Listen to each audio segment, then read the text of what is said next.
ఈ వీడియో చూసిన తర్వాత పిజ్జా చేయడం ఇంత సింపులా అని మీరే అనుకుంటారు. లాస్ట్ వరకు చూడండి, మీకు క్లియర్‌గా అర్థమవుతుంది.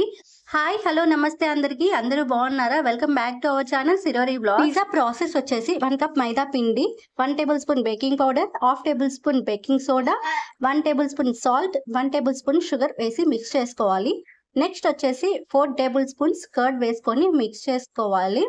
ఆ తర్వాత ఒక 2 లేదా 3 టేబుల్ స్పూన్ల వరకు వాటర్ వేసుకొని మనం చపాతీ పిండి ఎలా అయితే కలిపెట్టుకుంటామో అలా కలిపెట్టుకోవాలి.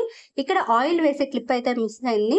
వాటర్ అంతా ముద్ద చేసిన తర్వాత మనం ఒక టేబుల్ స్పూన్ ఆయిల్ వేసుకొని ముద్ద చేసి మ్యాగ్నేట్ చేసి పెట్టుకోవాలి. నెక్స్ట్ వచ్చేసి నేను ఇక్కడైతే వెజ్ పిజ్జా చేస్తున్నాను. అందుకోసం నేను క్యాప్సికమ్, టమాటో అలాగే ఆనియన్స్ అయితే తీసుకున్నాను. నెక్స్ట్ వచ్చేసి మనం ఏదైతే మైదా పిండిని 10 మినిట్స్ మ్యాగ్నేట్ చేసామో ఆ పిండి తీసుకొని ముందుగా పొడి పిండి వేసుకొని దానిపైన మైదా పిండిని అయితే పెట్టుకొని ఇలా చేతితో అయినా వత్తొచ్చు, లేదంటే చపాతీ కర్ర తీసుకొని రుద్దొచ్చు అనమాట.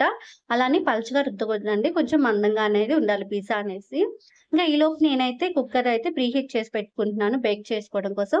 నెక్స్ట్ ప్లేట్లో ఆయిల్ వేసి 1 టేబుల్ స్పూన్ ప్లేట్ మొత్తం అప్లై చేయాలి. తర్వాత మనం ఏదైతే పిజ్జా అయితే బేక్ చేసుకోవడానికి రెడీగా పెట్టుకున్నామో దానికైతే ప్లేట్లో వేసి నూడిల్స్ స్పూన్స్‌తో హోల్స్ చేసి పెట్టుకోవాలి. అలా అయితే పిజ్జా అనేది మనకి పొంగకుండా బాగుంటుందన్నమాట. నెక్స్ట్ 2 టేబుల్ స్పూన్ల పిజ్జా సాస్ అయితే తీసుకుంటున్నాను. పిజ్జా సాస్ అనేది మనకి బయట ఎక్కడైనా దొరుకుతుంది సూపర్ మార్కెట్స్‌లో.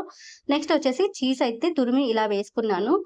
నెక్స్ట్ మనం ఏదైతే వెజిటబుల్స్ కట్ చేసుకున్నామో ఆనియన్స్, క్యాప్సికమ్, టమాటో అయితే వేసి రెడీ చేసి పెట్టుకున్నాను. ఇలా అయితే పిజ్జాని అయితే నేను రెడీ చేసి పెట్టుకున్నాను.